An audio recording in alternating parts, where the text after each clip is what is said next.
The gunshot echoed through the Montana wilderness as 75-year-old Eleanor Crow Feather pressed her back against the cabin door, four massive wolves forming a protective wall between her and the man with the smoking barrel. Her arthritic hands trembled against the worn wood. This wasn't supposed to happen, not after 15 years of perfect secrecy.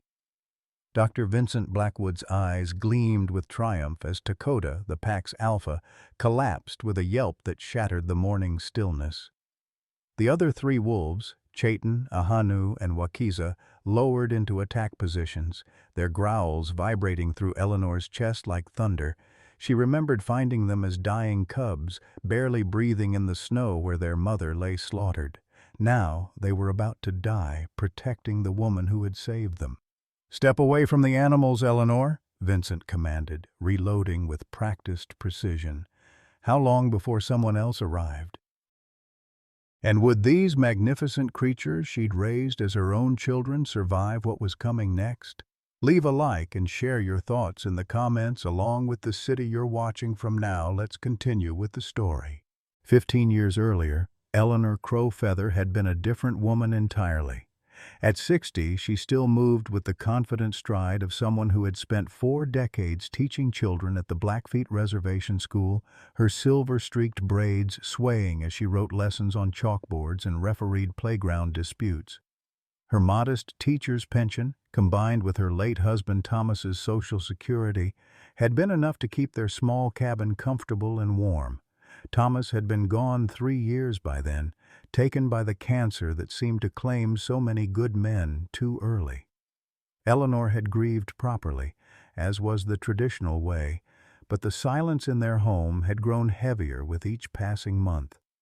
Their daughter Sarah called from Seattle maybe twice a year, always busy with her own life, her own problems. The grandchildren Eleanor had dreamed of holding remained distant voices on holiday phone calls, if Sarah remembered to call at all. The reservation had been changing too. Young families moved away seeking opportunities in bigger towns, leaving behind a scattered community of elders who watched their culture slowly fade with each departing U-Haul truck. Eleanor's neighbors, the Hendersons, lived 2 miles down the dirt road, close enough to wave when they passed, far enough away that she could go weeks without seeing another soul. It was Mrs. Henderson who had brought the first warning that October morning, her ancient pickup truck rattling up Eleanor's drive with unusual urgency. "There's been shooting up near Badger Creek," she'd said, her weathered face creased with worry. "Hunters, maybe poachers. Game wardens investigating, but you know how that goes." Eleanor knew exactly how it went. Understaffed, underfunded, and usually arriving after the damage was done. That afternoon, returning from her monthly grocery run to town, Eleanor had discovered the massacre. The mother wolf lay sprawled in the clearing behind her cabin, magnificent even in death, her gray coat matted with blood. Eleanor had seen enough death to recognize the waste of it. This hadn't been hunting for food or protection, this had been killing for sport, or worse. The 4 cubs huddled beneath a fallen log, so small they could have fit in Eleanor's apron pockets. Their eyes weren't even fully open yet, and their tiny bodies shook with cold and hunger. She knelt in the snow, her 60-year-old knees protesting, and lifted the smallest one. Its heartbeat fluttered against her palm like a trapped bird. "Lord have mercy," she whispered, looking at these orphaned babies. Her practical mind listed all the reasons she should call the authorities: wildlife violations, safety concerns, her own advancing age. But her heart, the same heart that had ached for children she and Thomas never had, that had poured itself into decades of other people's children, made the decision before her head could interfere. That night, Eleanor emptied her emergency fund to buy milk formula and heating pads, transforming her spare bedroom into a makeshift nursery for 4 creatures who would either die in her care or change her life forever. The present crisis had begun 3 weeks ago with a knock on Eleanor's door that changed everything. She had been sitting in her kitchen counting out her diabetes medication, rationing pills again because the prescription cost more than her weekly grocery budget, when she heard the unfamiliar sound of a vehicle approaching. At 75, unexpected visitors usually meant bad news. Joseph Littlewolf stood on her porch, his park ranger uniform crisp despite the October heat, his expression professional but kind. Eleanor had heard about the new ranger assigned to their sector, but seeing him up close stirred something familiar in his features that she couldn't quite place. "Mrs. Crowfeather, I'm Ranger Littlewolf. I've received some reports about unusual wildlife activity in this area, and I wanted to check if you've noticed anything out of the ordinary." Eleanor's mouth went dry. After 15 years of careful secrecy, of training Dakota, Chayton, Ahanu, and Wakiza to stay hidden during daylight hours, someone had finally noticed. "What kind of reports?" she asked, her voice steadier than her nerves. "Hunters claiming they've seen wolves behaving strangely, following human scents instead of avoiding them. One man swears he saw 4 wolves walking in formation like trained dogs." Joey's dark eyes studied Eleanor's face carefully. "Thought maybe you might have some insight, given how long you've lived out here." The 4 wolves were currently sleeping in the back room, as they did every afternoon. Eleanor had learned their patterns over the years. They were most active at dawn and dusk, content to rest during the heat of the day. But she could feel Dakota's awareness even through the walls, his protective instincts always alert to potential threats.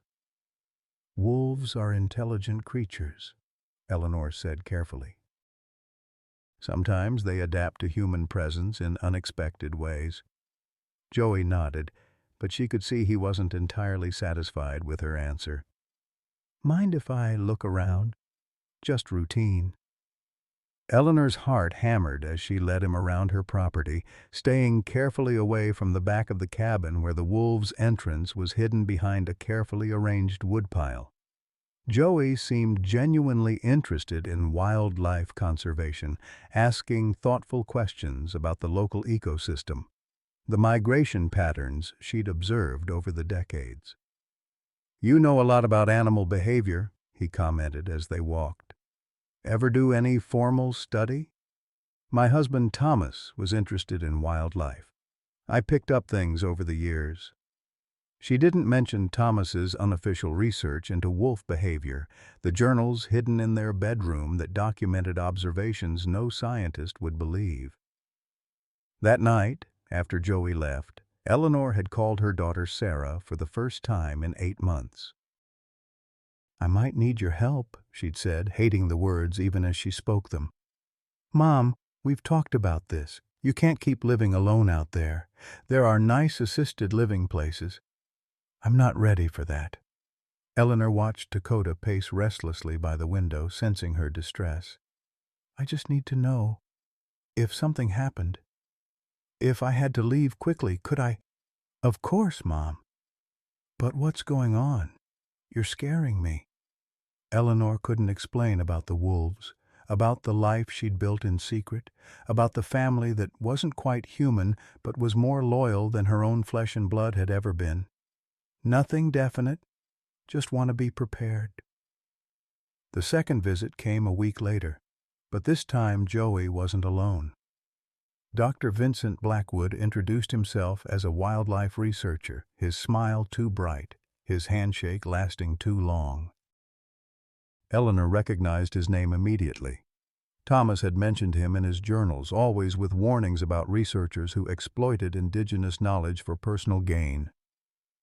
"Mrs. Crowfeather, I understand you've had some remarkable wildlife encounters over the years," Vincent said, settling uninvited into her kitchen chair. "I'm particularly interested in human-wolf interactions. Ranger Littlewolf mentioned you might be willing to share some observations." Eleanor glanced at Joey, who looked uncomfortable with Vincent's presumptuous attitude. "I'm just an old woman who watches birds from her porch." "Oh, I think you're much more than that." Vincent's eyes gleamed with an intensity that made Eleanor's skin crawl. "I've done extensive research on your family background. Your grandmother was known as a wolf whisperer, wasn't she? Remarkable how these abilities sometimes skip generations. The temperature in the room seemed to drop. Eleanor felt, rather than heard, Dakota moving closer to the kitchen, his massive form silent but alert behind the thin wall that separated them. "I don't know what you're talking about." "Of course you don't." Vincent's smile never wavered. "But I'm willing to bet those reports of unusually tame wolves aren't coincidence. I'm prepared to offer you substantial compensation for your cooperation in my research." Joey shifted uncomfortably.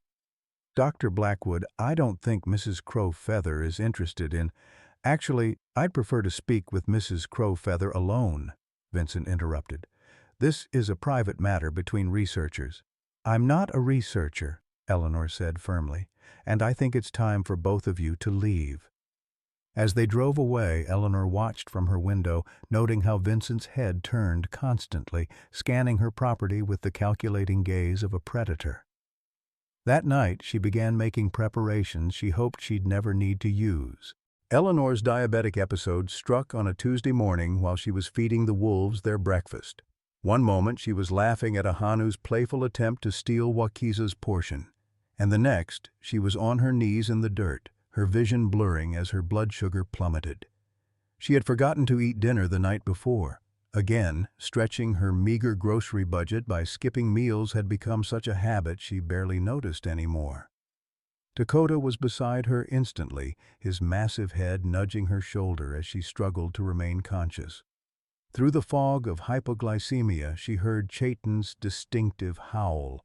Not the wild call of a wolf, but the specific pattern she had taught him years ago for emergencies. It was a sound that carried for miles across the Montana landscape.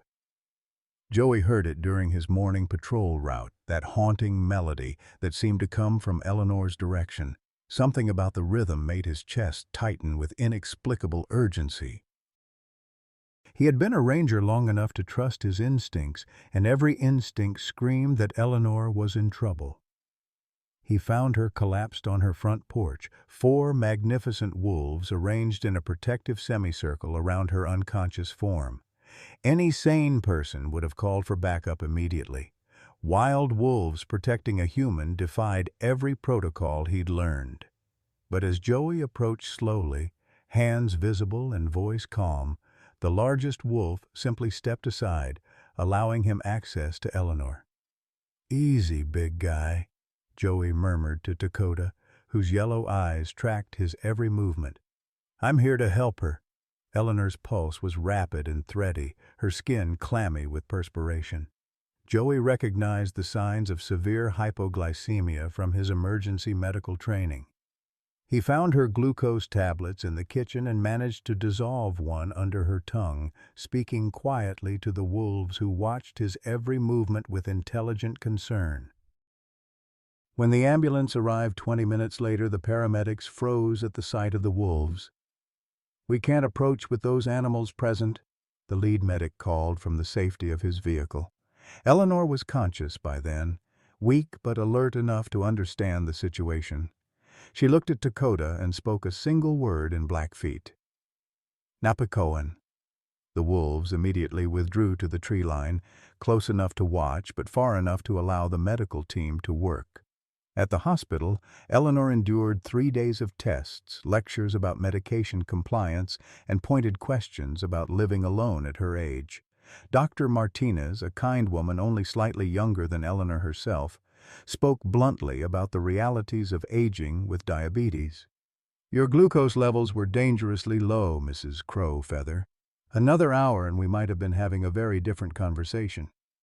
She consulted Eleanor's chart with a frown. "When did you last see your primary care physician?" Eleanor couldn't admit that she'd been rationing her medication, skipping doses to make the prescription last longer. "I've been managing fine on my own." "With respect, today suggests otherwise. Do you have family who can check on you regularly?" The question stung because the answer was both yes and no.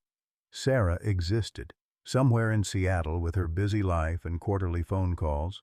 But her real family, The four creatures who had spent the last 15 years learning her moods, anticipating her needs, offering wordless comfort through lonely nights, couldn't be mentioned in this sterile environment. Joey visited every day, bringing updates from her property that he delivered in carefully neutral terms. "Your friends are doing well," he would say, and Eleanor understood he meant the wolves were safe. On the second day, he brought something that made her breath catch, a small bundle of wildflowers, clearly gathered by careful jaws and left on her front porch. "They left these for you," Joey said quietly, confirming what Eleanor already knew. In all their years together, the wolves had never brought her flowers. The gesture spoke of a grief and longing that transcended species boundaries. Dr. Vincent Blackwood appeared on Eleanor's final day in the hospital, his timing too convenient to be coincidental. "Mrs. Crow Feather, I heard about your health scare. I hope you're feeling better." Eleanor studied his face, noting the false concern that didn't reach his eyes. "How did you know I was here?" "Small community. Word travels fast." Vincent settled into the visitor's chair, uninvited. "This incident really highlights the isolation issue, doesn't it? Living alone so far from medical care, it's dangerous at your age. I manage just fine." "Do you, though?" Vincent's voice carried a note of manufactured sympathy. "What if Ranger Little Wolf hadn't found you? What if those wild animals around your property had gotten aggressive while you were unconscious?" Eleanor's hands clenched the hospital blanket. "What are you suggesting?" "I'm offering a solution that benefits everyone. My research foundation operates a residential facility where elderly individuals with unique wildlife knowledge can live safely while contributing to conservation efforts. You'd have full medical care, nutritious meals, and your animal friends could be properly studied and protected." The offer was wrapped in kindness, but Eleanor heard the threat underneath. Vincent knew about the wolves, and he was prepared to use her age and health against her to get what he wanted. "I'm not interested in any facility." Vincent's smile remained fixed, but something cold flickered in his eyes. "Think it over, Mrs. Crow Feather. At your age, with your health issues, another emergency might not end so fortunately, and those animals you're so fond of, well, wild wolves can be unpredictable. The state takes public safety very seriously." After he left, Eleanor sat in the hospital bed staring out at the parking lot, feeling more alone than she had since Thomas's death. Vincent had made his intentions clear without saying anything directly threatening.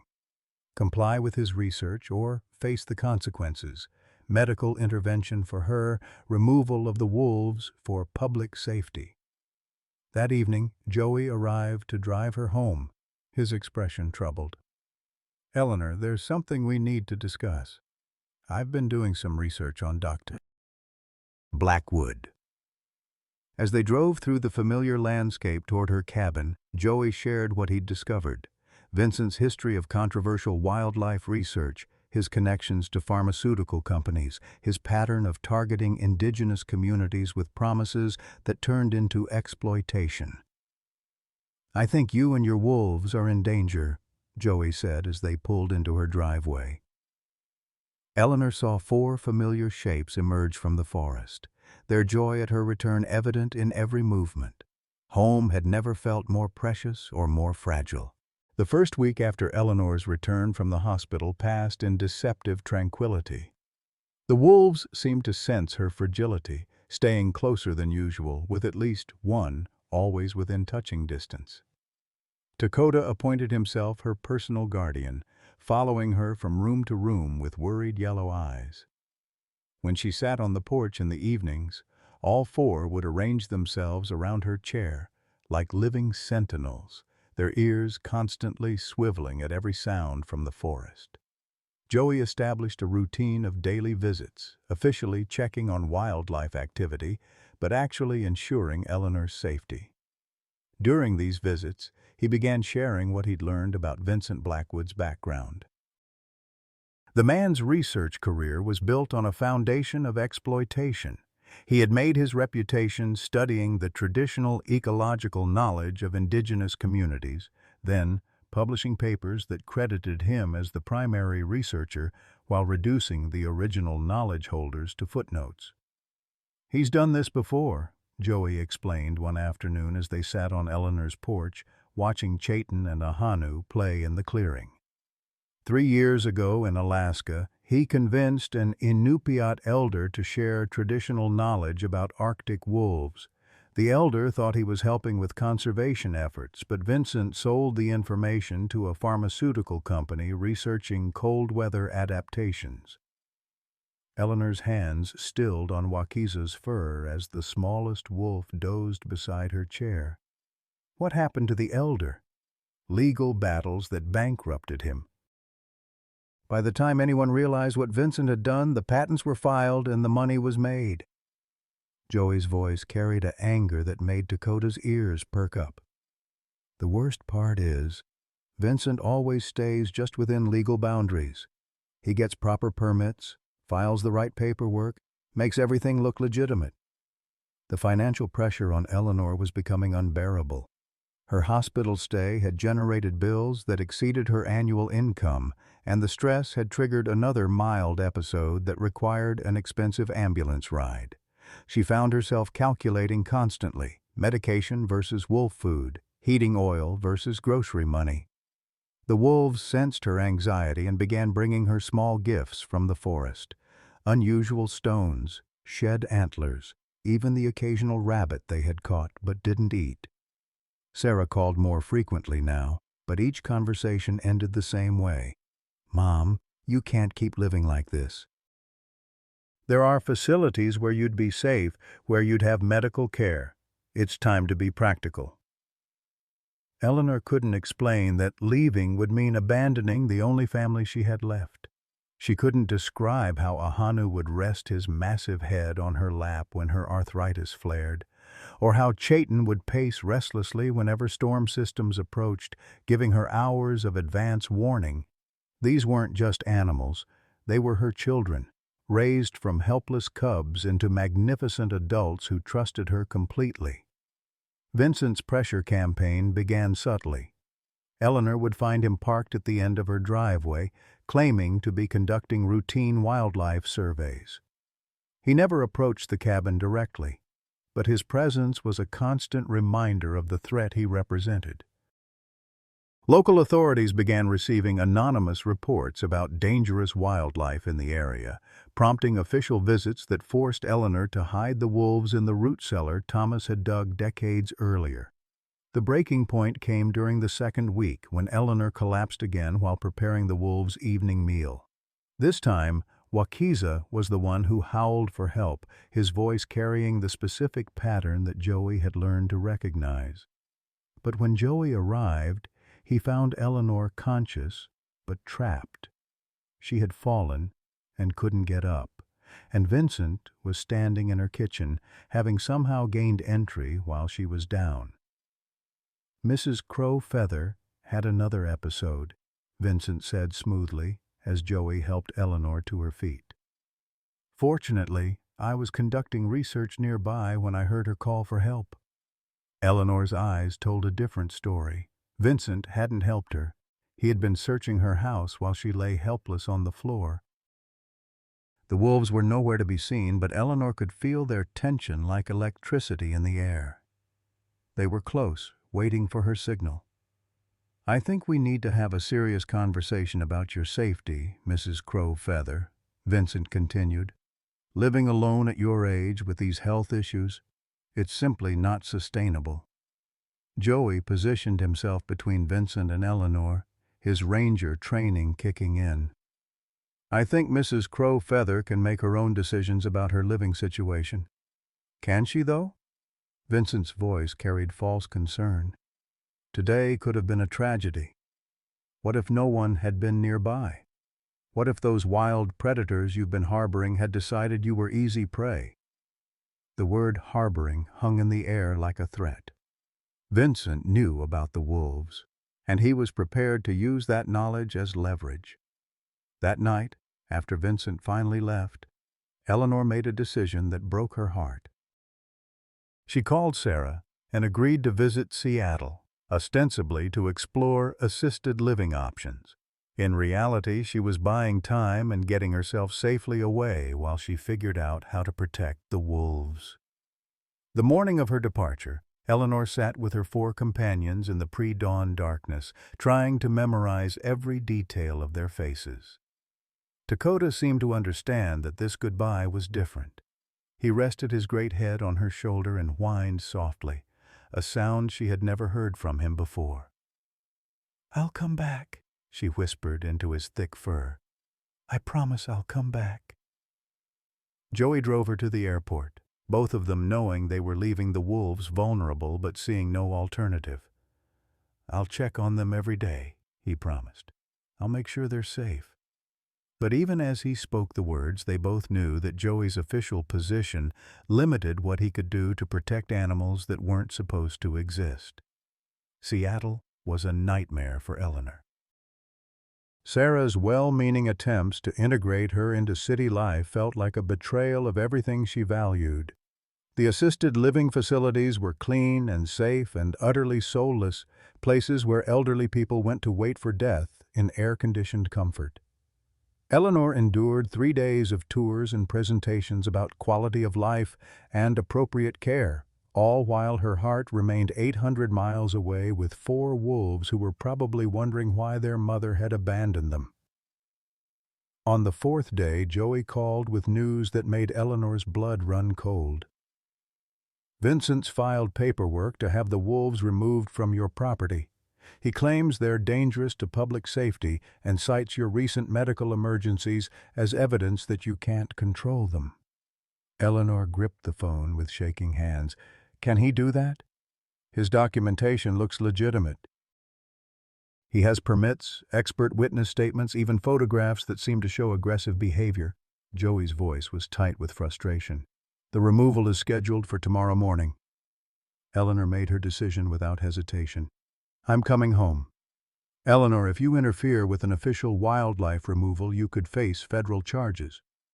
"Let them charge me." Eleanor was already moving toward her suitcase. "Those wolves are my family. I won't abandon them." The flight back to Montana felt endless.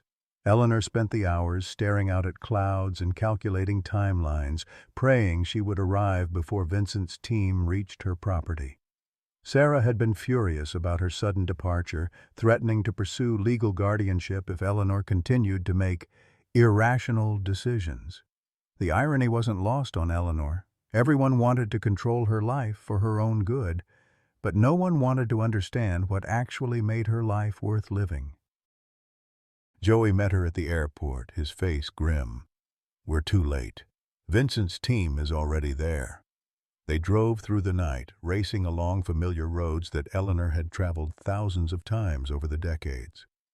As they approached her property, she could see the lights. Multiple vehicles, men with equipment, the organized chaos of an official operation. Eleanor's cabin sat dark and empty, violated by strangers who had no right to be there. But the wolves were nowhere to be seen, and Eleanor felt a spark of hope. They were intelligent creatures who had learned to hide from danger over 15 years of careful training. Vincent emerged from her cabin as Joey's truck pulled into the driveway, his triumph evident in every line of his body. "Mrs. Crowfeather, I'm sorry you had to see this, but it's really for the best. The animals have been secured and will be relocated to facilities better equipped to handle them safely." Eleanor stepped out of the truck on legs that felt like water, but her voice was steady. "Where are they?" "Safe," Vincent said, with false reassurance. "You don't need to worry about them anymore. You're free to focus on your own health and well-being." That's when Eleanor heard it. A sound so faint that only someone who had lived with wolves for 15 years would recognize it. Wakiza's whisper-soft whine coming from the direction of the old root cellar. The team had missed them. Her babies were still free, still hiding in the sanctuary Thomas had built decades ago. Eleanor looked at Vincent's smug face and realized that her fight was just beginning. Eleanor knew she had one advantage Vincent didn't expect: 15 years of intimate knowledge about her wolves' behavior and her property's hidden spaces. As Vincent's team continued their search with increasingly frustrated efficiency, she maintained a carefully neutral expression while her heart hammered against her ribs. The wolves were still free, still hidden in the network of underground spaces that Thomas had expanded over the years for storing root vegetables and preserving meat. "I'm afraid we haven't located all the animals yet," Vincent told Eleanor with false regret. "Our thermal imaging detected 4 distinct heat signatures earlier, but we've only secured tracking collars from the area. They seem to have dispersed." Eleanor almost smiled at his obvious frustration. Vincent had underestimated both her intelligence and the wolves' survival instincts. While he had been busy planning his official operation, she had been training her family for exactly this scenario for 15 years. Joey stood beside her, his ranger uniform giving him just enough authority to remain on the scene without arousing suspicion. "Maybe they've returned to truly wild behavior," he suggested with carefully manufactured helpfulness. "Wolves are remarkably adaptive when their environment changes." "Perhaps." Vincent's smile was razor-thin. "But domesticated wolves rarely survive long in the wild. They lack the necessary hunting skills and pack dynamics. It would be a tragedy if they starved because of misguided sentiment." The threat was clear: surrender the wolves voluntarily or watch them die slowly in the wilderness. But Eleanor knew something Vincent didn't. Her wolves had never been truly domesticated. She had raised them to be capable of both worlds, comfortable with human companionship, but never dependent on it for survival. As the search team packed their equipment in obvious defeat, Vincent approached Eleanor with documents that made her stomach clench. "Since the immediate removal wasn't successful, I'm implementing a monitoring protocol. These papers give my team access to your property for the next 30 days. Any dangerous wildlife encounters will result in immediate intervention." Eleanor scanned the legal language that she barely understood, recognizing enough to know she was trapped. Vincent had maneuvered her into a corner where resistance would only prove his point about her incompetence. "I need to think about this," she said, stalling for time. "Of course. But I should mention that your recent medical episodes have been reported to Adult Protective Services. There are concerns about your ability to live independently, especially given the dangerous wildlife situation." Vincent's voice carried mock sympathy. "It would be unfortunate if a welfare check resulted in involuntary placement in protective care." After Vincent's team left, Eleanor and Joey sat in her kitchen in heavy silence. The cabin felt violated, her private spaces contaminated by strangers who had handled her possessions with clinical detachment. But underneath the floorboards, she could sense movement. Her family was safe, at least for now. "We need to get them away from here," Joey said quietly. "Vincent isn't going to give up." Eleanor nodded, but her heart rebelled against the thought. At 75, with her health failing and her resources depleted, where could she possibly take 4 wolves? And even if she found sanctuary, how long could she protect them before her own body betrayed her completely? That night, Eleanor made her way carefully to the root cellar, carrying the leftover stew that had been simmering when Vincent's team arrived. The heavy wooden door opened silently on hinges that Thomas had oiled religiously for decades. Below, in the cool darkness, 4 pairs of yellow eyes reflected the light from her flashlight. "My brave ones," she whispered, as Dakota emerged first, his massive form filling the narrow space. The relief of touching him again nearly brought her to tears. "I'm so sorry you had to hide." One by one, the wolves emerged from their underground sanctuary, each seeking contact with Eleanor as if reassuring themselves she was real. Ahanu pressed against her legs with his full weight, a gesture of affection that would have knocked her down if she hadn't been expecting it. Chayton and Wakiza flanked her like bodyguards, their alertness testament to the day's trauma. Eleanor sat on the cellar steps and let them surround her, their warm bodies offering comfort that no human contact could match. In the darkness, she made them a promise that she prayed she could keep. Whatever happens, we'll face it together. The next morning brought unexpected visitors. Two women from Adult Protective Services, accompanied by a sheriff's deputy who looked uncomfortable with his assignment. Eleanor recognized the pattern of Vincent's manipulation immediately. He was systematically removing every option except compliance with his demands. "Mrs. Crowfeather, we've received reports about your living situation that we need to investigate," the senior caseworker explained with professional kindness. "Recent medical emergencies, isolated location, concerns about dangerous wildlife. We just want to ensure you're safe." Eleanor invited them in, grateful that the wolves had vanished into the forest at the first sound of vehicles. Her cabin was clean and organized, her medication properly stored, her refrigerator adequately stocked. She answered their questions with the patience born of 4 decades in education, recognizing the genuine concern behind their official duties. But when they asked about the wolves, Eleanor made a calculated decision to lie. "I've never had any wolves on my property. Sometimes wild animals pass through, but that's normal for this area." The deputy seemed relieved by her answer, but the caseworkers exchanged glances that suggested they weren't entirely convinced. Dr. Blackwood mentioned specific incidents. "Dr. Blackwood has never been inside my home before yesterday," Eleanor interrupted firmly. "I'm not sure why he would claim to have information about my daily life." After they left, Eleanor knew she was living on borrowed time. Vincent's next move would be more direct, and she was running out of legal protections. That afternoon, she made 2 phone calls that would change everything. The first was to her daughter, Sarah. "I need you to listen to me without arguing," Eleanor said when Sarah answered. "I'm going to tell you something that will sound impossible, but I need you to trust me." For the first time in years, Eleanor told Sarah the complete truth about the wolves, about the 15 years of secret companionship, about Vincent's threats and her desperate situation. Sarah's initial disbelief gave way to concern, then anger on her mother's behalf. "Mom, this man is essentially holding you hostage. We need to get you legal help."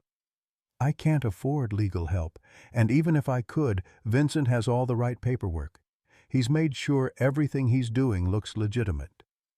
The second call was to Joey, who arrived within an hour carrying a duffel bag and wearing civilian clothes instead of his ranger uniform. "I've taken some personal time," he announced. "Whatever Vincent is planning, you won't face it alone." That evening, as they prepared for what felt like a siege, Eleanor shared something with Joey that she had never told anyone else. Thomas's research journals contained more than wildlife observations. They documented a pattern of suspicious deaths among indigenous elders who possessed traditional knowledge about animal behavior. Thomas believed Vincent was involved in at least 3 deaths that were ruled natural causes, Eleanor explained as they reviewed the handwritten pages by lamplight. Elders who refused to cooperate with his research, who tried to protect their community's knowledge. Joey's face hardened as he read Thomas's careful documentation. "This is evidence of murder. It's suspicion and circumstantial evidence. Nothing that would hold up in court, especially not against someone with Vincent's resources and reputation." The wolves sensed the tension and positioned themselves strategically around the cabin, their behavior more coordinated than Eleanor had ever seen. Dakota stationed himself at the front door while Chayton took the back. Ahanu and Wakiza patrolled the perimeter, their movements synchronized like a military operation. As midnight approached, Eleanor sat in her kitchen with Joey, both of them listening for the sound of approaching vehicles that they knew would come. She thought about the cubs she had found in the snow 15 years ago, barely alive and completely dependent on her care. Now they were magnificent predators capable of surviving in the wild, but choosing to stay and protect the human who had raised them. "Whatever happens tomorrow," Eleanor said quietly, "I want you to know that these have been the best 15 years of my life. Raising them, watching them grow, being trusted by creatures that beautiful, it's been worth every sacrifice." Joey nodded, understanding more than she expected. "They're lucky to have you." "No," Eleanor smiled sadly, watching Dakota's silhouette in the moonlight. "I'm the lucky one." Outside, the wolves began to sing, a haunting harmony that carried across the Montana landscape like a prayer. It was a sound Eleanor had heard thousands of times, but tonight it felt like both a lament and a battle cry. Tomorrow would bring Vincent's final assault on the life she had built, but tonight belonged to her family. In the distance, answering calls echoed from the wild wolf packs that roamed the national forest. Eleanor had always wondered if her wolves heard those calls with longing, if they ever regretted choosing domesticity over freedom. Tonight, as their voices blended with their wild cousins, she finally understood that they had never seen it as a choice between two worlds.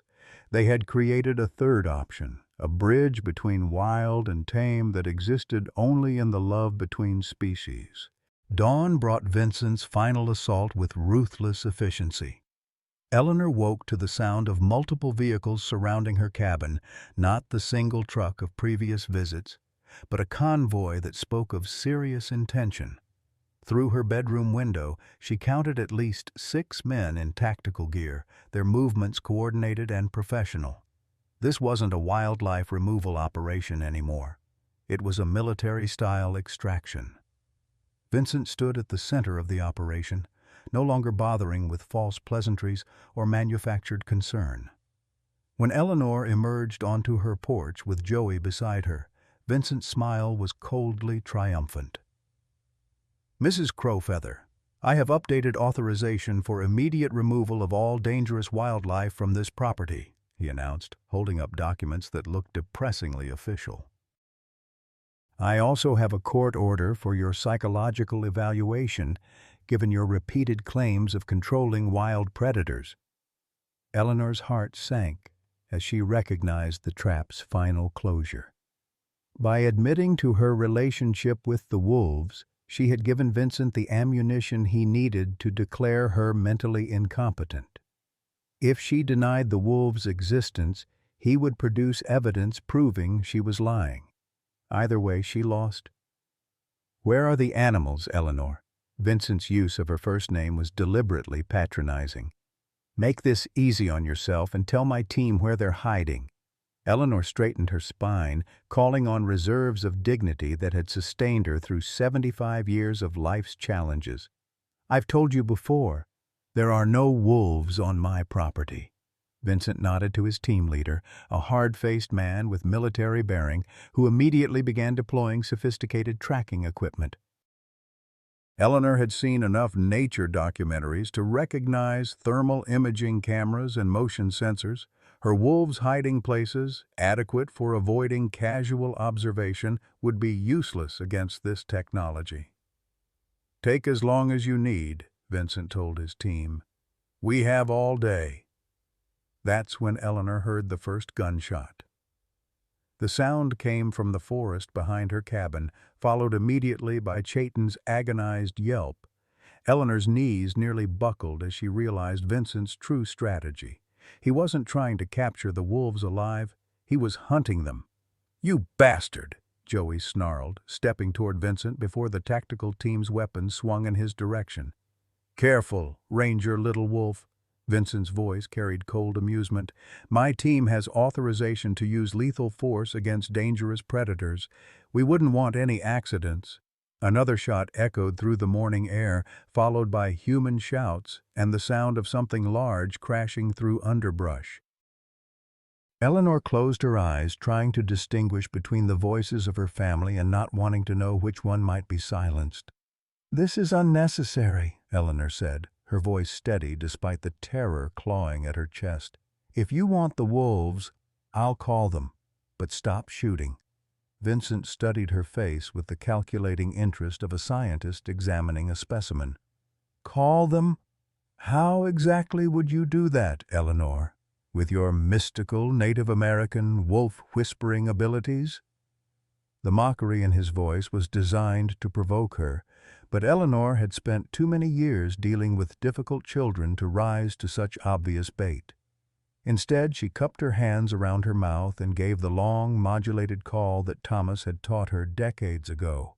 Not mysticism, but the patient application of acoustics and animal psychology. The forest fell silent, except for the continued shouts of Vincent's hunters. Eleanor's heart hammered as seconds stretched without response. Then, from 3 different directions, came answering calls that made Vincent's team freeze with weapons half raised. Dakota emerged first from the tree line, his magnificent form moving with deadly purpose despite the blood matting his left shoulder. Ahanu appeared from the opposite direction, limping but mobile, his lips pulled back in a snarl that exposed ivory fangs. Wakiza materialized from behind the cabin, smallest but fiercest, her yellow eyes fixed on Vincent with unmistakable hostile intent. But it was Chayton's absence that broke Eleanor's heart. The fastest of her wolves, the one who had always been first to greet her each morning, was nowhere to be seen. "Magnificent specimens," Vincent breathed, his scientific excitement overriding caution. "The bonding behavior is even more pronounced than I expected." The 3 surviving wolves positioned themselves in a protective triangle around Eleanor, their coordination speaking to years of shared experience and mutual trust. And despite their injuries, despite the weapons trained on them, they had answered her call and come to defend her. "Stand down," Vincent ordered his team. "I want them taken alive if possible." That's when Joey made his decision. Eleanor saw it in his face, the moment when duty to law enforcement gave way to duty to something higher. He stepped forward, placing himself between the wolves and Vincent's team. "I'm formally objecting to this operation," Joey announced in his official ranger voice. "These animals are exhibiting protective behavior, not predatory aggression. There's no justification for lethal force." "Ranger Little Wolf, you're interfering with a federal wildlife operation," Vincent replied coldly. "Step aside or face charges." "Then charge me." Joey's voice carried the authority of someone who had finally found his moral center. "Because I'm not moving." Vincent's team leader looked uncertain, clearly uncomfortable with the idea of arresting a fellow law enforcement officer. In that moment of hesitation, Eleanor made her own choice. She walked forward until she stood between the wolves and the guns, her aged body the only shield between her family and Vincent's ambitions. "If you want them, you'll have to go through me." Dakota pressed against her left side, his warm bulk steadying her trembling legs. Ahanu took position on her right, while Wakiza crouched at her feet, all 3 wolves accepting their human's decision to stand with them against overwhelming odds. Vincent's face twisted with frustration. "You're all being ridiculous. These are wild animals, not family pets. They can't understand human emotion or form genuine attachments." In response, Wakiza rose from her crouch and placed her front paws on Eleanor's chest, looking directly into her eyes with an expression of such clear devotion that even Vincent's hardened team members shifted uncomfortably. "Doesn't look wild to me," one of the tactical officers muttered, lowering his weapon slightly. Vincent's control of the situation was slipping, and Eleanor could see the desperation creeping into his eyes. A man who had built his career on exploitation and manipulation was facing the one thing he couldn't understand or control: genuine love between species. "Fine," Vincent snarled. "If you want to die protecting animals, that's your choice. But understand that you're signing their death warrants too. Without proper care, those injured wolves won't survive the week." Eleanor looked down at Dakota's wounded shoulder, at Ahanu's obvious pain, at Wakiza's exhausted trembling. Vincent was right about one thing. They needed medical attention that she couldn't provide, but she also knew that surrendering them to Vincent meant a different kind of death. As the standoff stretched toward its breaking point, Eleanor heard something that changed everything. The distant sound of vehicles approaching at high speed. Someone was coming, and from Vincent's sudden alertness, it wasn't reinforcements he had called. The cavalry was arriving, though Eleanor had no idea who might be riding to their rescue. The approaching vehicles belonged to FBI agents, their black SUVs cutting through the morning mist like harbingers of justice. Eleanor watched in stunned amazement as federal agents surrounded Vincent's operation with the same tactical precision his team had used against her wolves. Special Agent Maria Santos emerged from the lead vehicle, her badge and authority immediately shifting the balance of power. "Dr. Vincent Blackwood, you're under arrest for violations of the Endangered Species Act, fraud, and conspiracy," Agent Santos announced with calm professionalism. "Your operation is terminated immediately." Vincent's face went ashen as he realized his carefully constructed facade was crumbling. "This is a legitimate wildlife research operation. I have all the proper permits." "Permits obtained through falsified documentation and bribery," Agent Santos interrupted. "We've been investigating your activities for 18 months, Dr. Blackwood. Your pattern of exploiting indigenous communities and trafficking in protected wildlife ends today." Eleanor felt her knees weaken with relief as Vincent's tactical team lowered their weapons and stepped away from their employer. Joey moved quickly to her side, steadying her as Dakota whined softly and pressed closer to her trembling legs. Agent Santos approached Eleanor with respectful caution, her eyes taking in the wounded wolves without alarm. "Mrs. Crowfeather, I'm sorry for what you've endured. We've been working with Ranger Little Wolf for the past week to gather evidence against Dr. Blackwood's operation." Eleanor turned to stare at Joey in shock. "You've been working with the FBI?" Joey's expression mixed relief with lingering worry. "After you told me about Thomas's research, I contacted federal authorities. Thomas wasn't paranoid. Vincent really has been murdering people who opposed his research. The FBI has been building a case against him for years." As Vincent was led away in handcuffs, he turned back to Eleanor with venomous hatred. "You think you've won? Those animals will die without proper medical care. You're condemning them to a slow, painful death because of your sentimental attachment." Agent Santos watched Vincent's departure with cold satisfaction before turning back to Eleanor.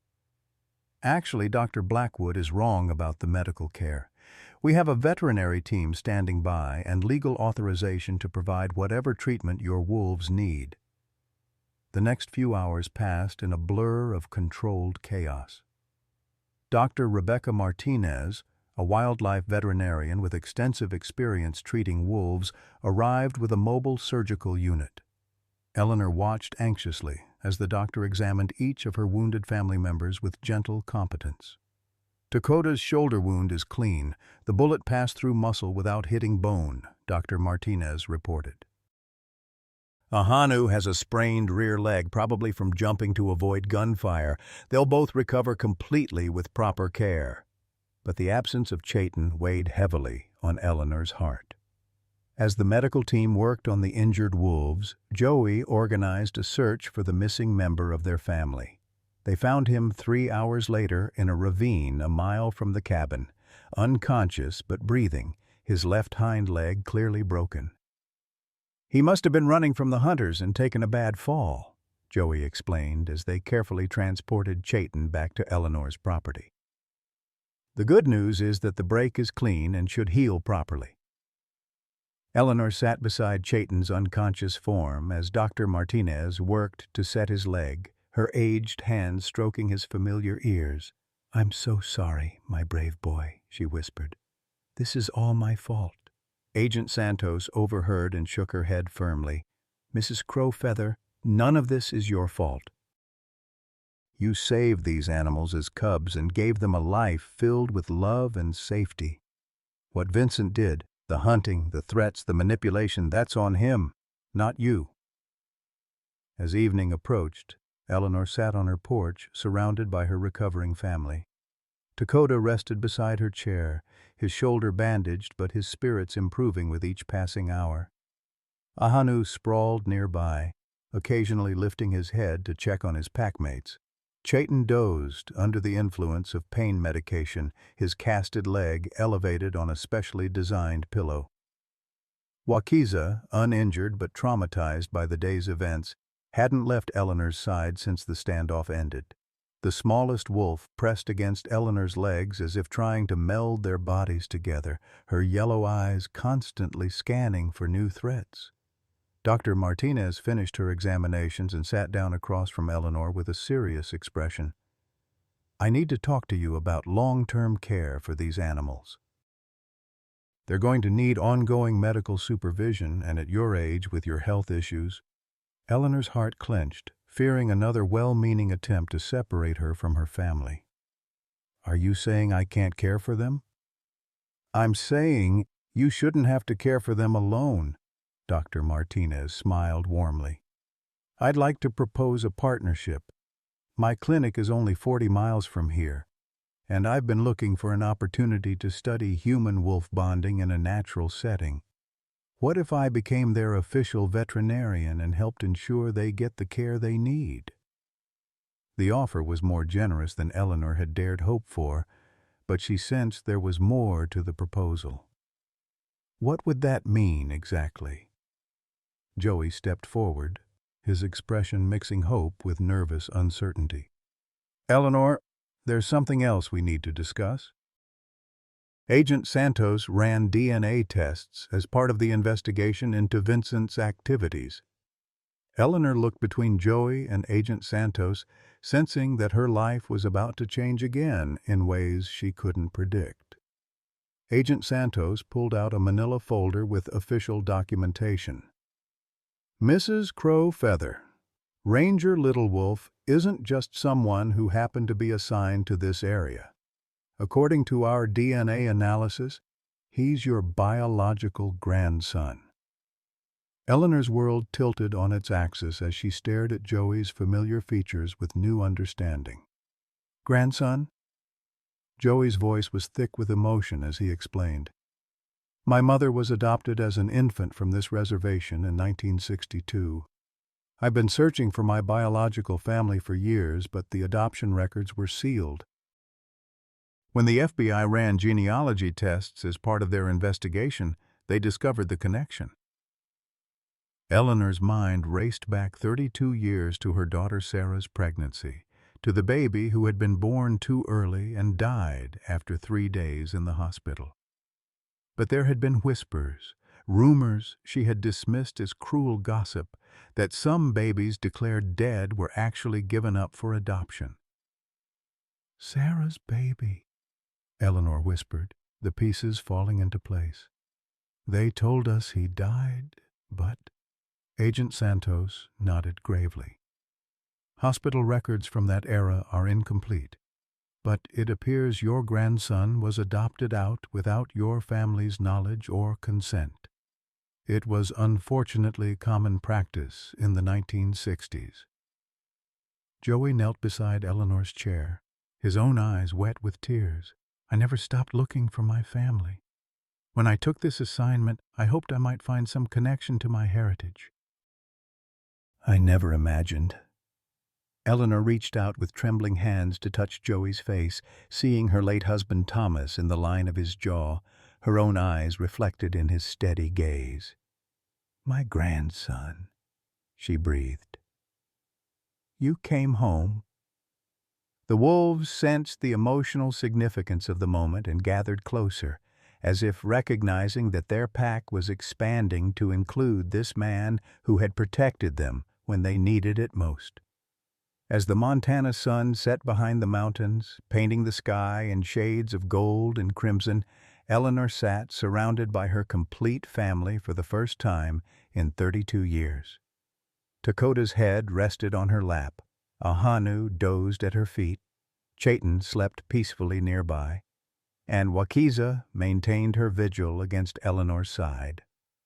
Joey sat on the porch steps close enough to touch, but giving Eleanor space to process the overwhelming revelations of the day. Dr. Martinez packed her equipment with quiet efficiency, promising to return the next morning to check on her patients. "You know," Eleanor said softly, breaking the comfortable silence, "Thomas always said that family finds a way to come home. I thought he was just being romantic." Joey smiled, the expression transforming his face and making the family resemblance even more apparent. "Maybe he was right. Maybe some connections are stronger than the people who try to break them." Eleanor nodded, understanding that her life had been leading to this moment all along.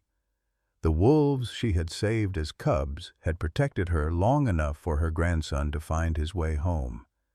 Vincent's attempt to destroy her family had instead revealed its true completeness. For the first time in 15 years, Eleanor allowed herself to believe that she might not have to face the future alone. 6 months later, Eleanor woke to the sound of children's laughter drifting through her kitchen window, a sound that hadn't graced her property in decades. She smiled as she recognized the voices of Joey's twin daughters, 8-year-old Emma and Lily, who had moved to Montana with their father after Joey's divorce was finalized. The girls had adapted to reservation life with the resilience of youth, treating the wolves as beloved uncles rather than wild predators. Eleanor made her way to the kitchen.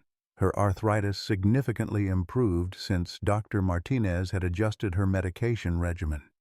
Through the window, she watched Joey teaching his daughters how to properly approach Dakota, who had appointed himself the children's primary guardian.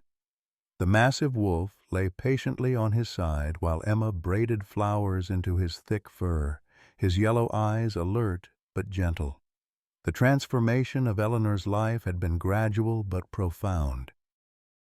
Joey had moved into the old bunkhouse that Thomas had built behind the main cabin, renovating it into a comfortable home for himself and his daughters. Dr. Martinez visited weekly, monitoring the wolves' health while documenting their behavior for a groundbreaking research paper on human-animal bonding that would validate everything Thomas had theorized decades earlier. Sarah had finally come to visit in the spring, meeting her newfound nephew and witnessing the wolf pack that had sustained her mother through years of loneliness. The reunion between mother and daughter hadn't been without tears and difficult conversations, but it had opened a door to healing that Eleanor had thought permanently closed. "They're not dangerous at all," Sarah had marveled, watching Ahanu gently take a treat from 7-year-old Lily's small hands. "They're like the world's largest therapy dogs." Eleanor had laughed at the comparison, remembering how terrified she'd been when the cubs first grew large enough to knock her down with enthusiastic affection. Now, watching Chayton, fully recovered from his broken leg, carefully position himself as a living pillow for Emma's afternoon nap, she understood that therapy dogs might not be such an inaccurate description. The legal aftermath of Vincent's arrest had brought unexpected vindication for Eleanor's family. The FBI's investigation had uncovered a decades-long pattern of exploitation targeting indigenous communities across the country. Vincent's network had stolen traditional knowledge, murdered elders who refused to cooperate, and trafficked in protected wildlife for illegal research purposes. Eleanor had testified before a federal grand jury via video conference, her age and health making travel impossible. Agent Santos had assured her that Vincent would spend the rest of his life in federal prison, and the civil lawsuit filed on behalf of his victims would provide compensation for the communities he had devastated. More importantly for Eleanor, the legal proceedings had resulted in official recognition of her role as guardian to the 4 wolves. Instead of being classified as illegal wildlife possession, her relationship with Dakota, Chayton, Ahanu, and Wakiza was now protected under religious freedom legislation that acknowledged traditional Native American spiritual practices. Dr. Martinez had been instrumental in securing these protections, her documented research proving that the wolves exhibited none of the behavioral problems typically associated with captive wildlife.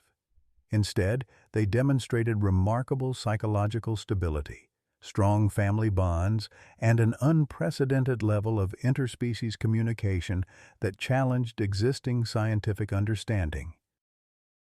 "What you've accomplished here is extraordinary," Dr. Martinez had told Eleanor during one of her visits. "These wolves have maintained their essential nature while developing an emotional intelligence that's almost human in its complexity. It's exactly what your husband theorized in his journals."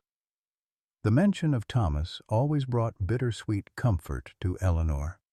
She had finally been able to share his research with scientists who understood its significance, ensuring that his life's work would be preserved and honored.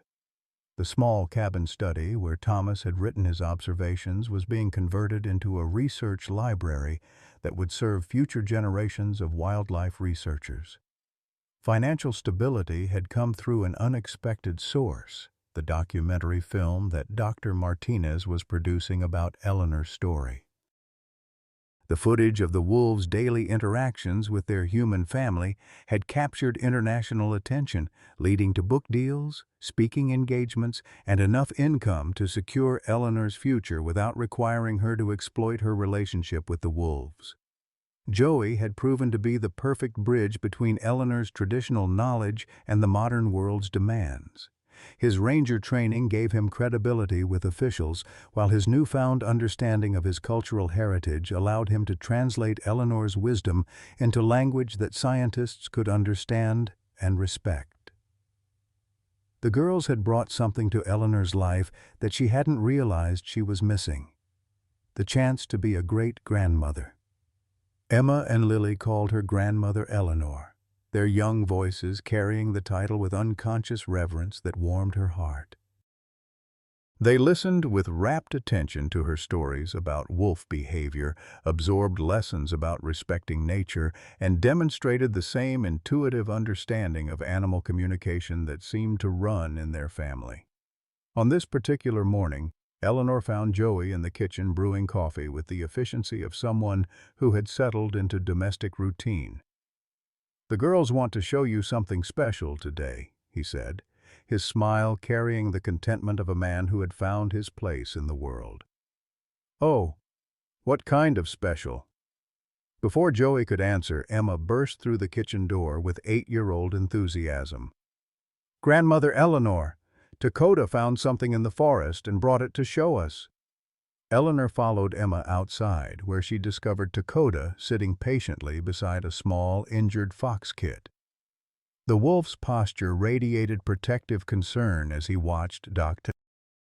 Martinez examine the tiny creature, his behavior mirroring exactly what Eleanor would have done if she had found the orphaned animal. "He carried it here in his mouth without leaving a single mark," Dr. Martinez marveled. "The kit has a broken leg, but Dakota somehow knew to bring it for help."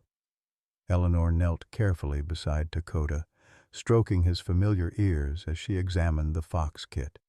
"Good boy," she whispered. "You remembered the lessons." It was a perfect circle, she realized. 15 years ago, Eleanor had saved 4 orphaned wolf cubs and raised them with love and wisdom.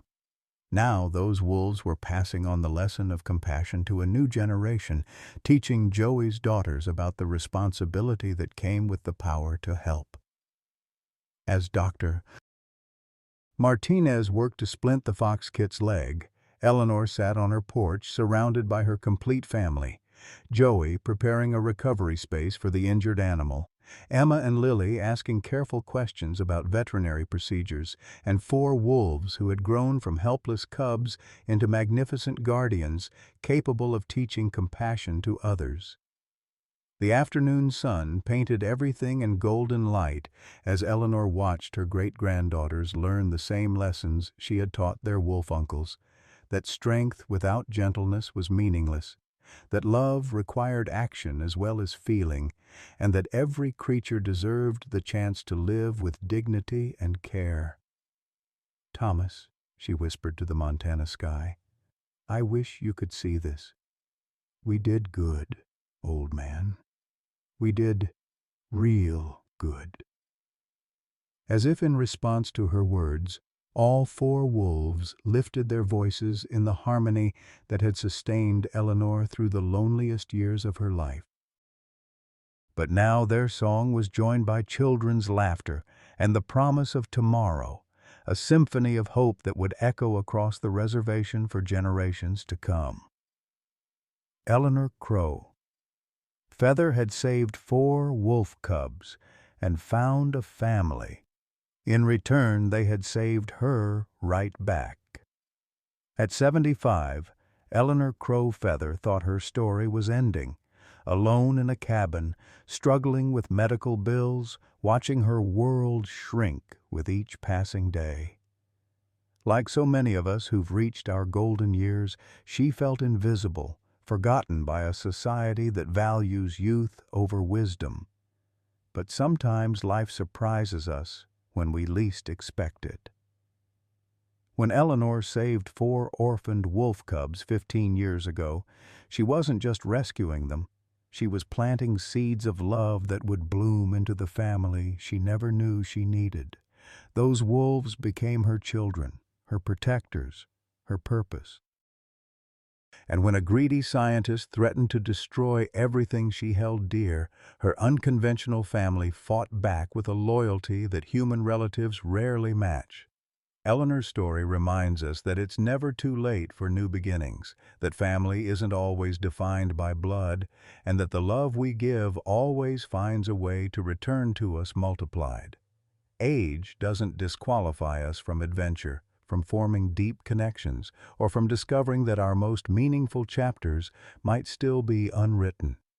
Sometimes our greatest act of courage is simply opening our hearts to unexpected love. Have you ever found family in unexpected places? What would you sacrifice to protect those you love most? Share your stories of unexpected connections and the families you've chosen in the comments below.